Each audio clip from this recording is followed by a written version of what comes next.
Hey everybody, welcome back. So I'm glad you're here. This is a bit of a different video for this channel. And unlike the other videos where I do tools and techniques, this video I want to start off with a question. I want to ask you a question.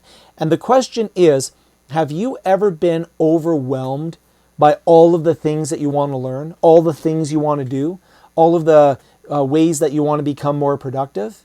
Because most people I know have been overwhelmed by that.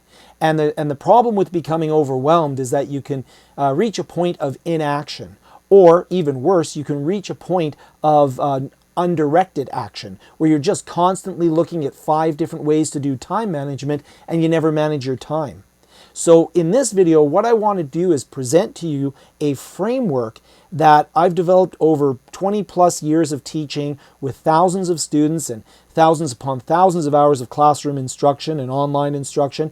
And I want to present this framework with you as a way of kind of calming the noise, creating a structure that you can use to really focus in on what you're trying to achieve without trying to do everything at once and without being overwhelmed. And it's super simple. It's a really simple framework that when you see it, you're going to be like, well, kind of, that's not pretty simple. But the idea is that when you understand what I mean by each element within the framework, I hope it does help you from maybe getting out of a rut if you're stuck in a rut, or it helps you become more productive so that you're not spinning your wheels. And if it does, then I hope you'll like this video. And if you enjoy getting tips and tricks and techniques about technology, then I hope you'll consider subscribing as well. And I certainly hope that you'll put things in the comments, because that engages us in a dialogue which can only benefit everybody. So what is the framework? Well, let me show you the whole framework all at once, okay? So this is the whole framework, and you can see it here. Let's break down the different elements. So let's start off with the idea of envisioning. Sometimes what we have to do is we have to ask ourselves, what is important to me right now? And why does it matter to me? And you really do owe it to yourself to maybe write down a statement of why you are trying to achieve something. And that's the envisioning phase. And it's a really critical phase that sometimes we just say, well, it makes sense. I want more money. Why do you want more money? What do you envision your life looking like if you have more money? Now, this isn't a pitch for a master class. I don't have any $5,000 retreats. Sorry about that, folks. This is just a framework that I use, and I'm more interested in learning things about technology and the world and all that sort of thing. So I generally look at those types of envisioning statements of what I want to learn. So for example, if I want to learn about birds, because when I go hiking, I want to be able to identify birds. So that's the type of envisioning I'll often do. But the idea is that when you envision why it's important to you, then you're going to be more motivated to actually carry through with the learning. After you've envisioned what you want to do, then we have a bit of an analysis that we have to do. And there's 2 ways we can do this. One is we look at where we are. Where are we today? What are my skills? What are my abilities in relation to that thing that's important to me? Do I just like that thing that's important to me, or do I actually have some foundational skills in that area?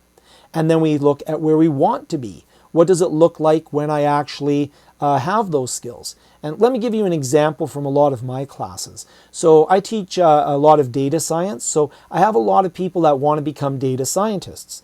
And because they want to become data scientists, it's great. They envision that future state. The challenge that we have with that is that they may not take good inventory of where they are today. Do they understand logic? Do they understand statistics? Do they understand data concepts? Do they understand algorithms? So, what type of data scientist do they want to be? What do they want to do with the data? And that gap can be, for a lot of people, really intimidating. So because that gap is so large from where they are today and where they want to be in the future, what they do is they just start pouring resources into that gap.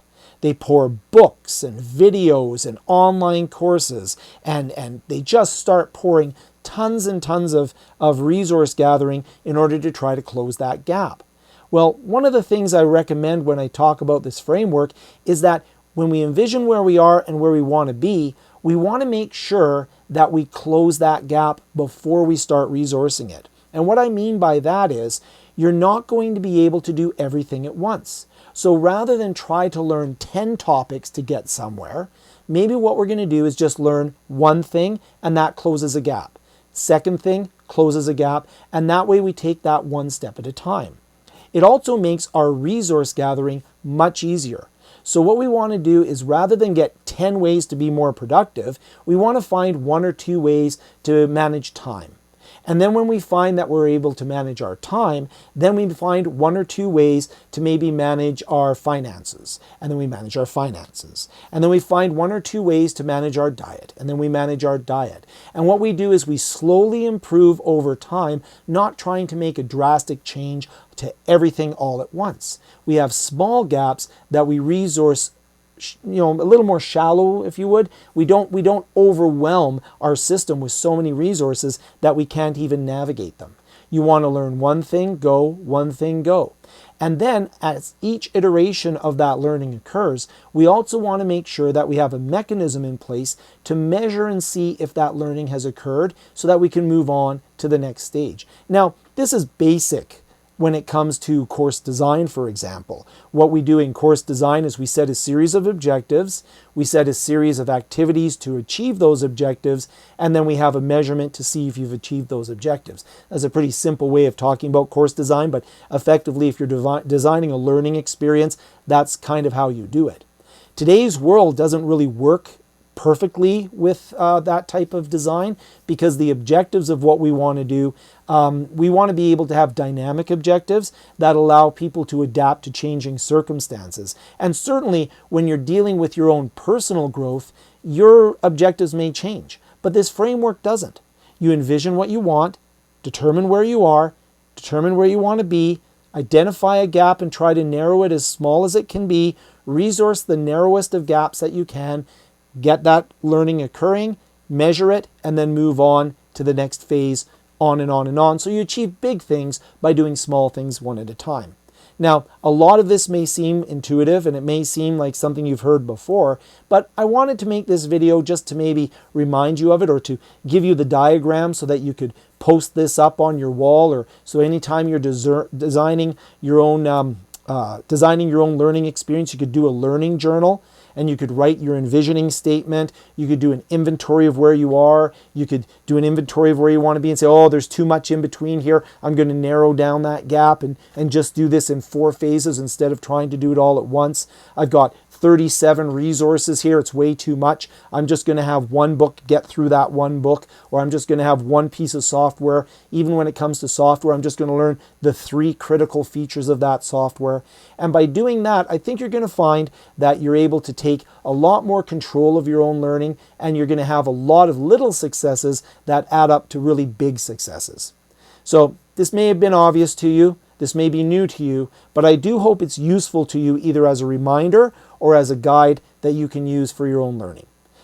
If you enjoyed it, again, hit the like button, hit subscribe if you want to subscribe. If you want to see more technical type videos, here's some more videos that I did. You'll notice they're not all these envisioning type videos, but I do hope you enjoyed this kind of departure from my regular channel. So there's some technical videos. Enjoy those. Okay, take care. Have a good one, guys.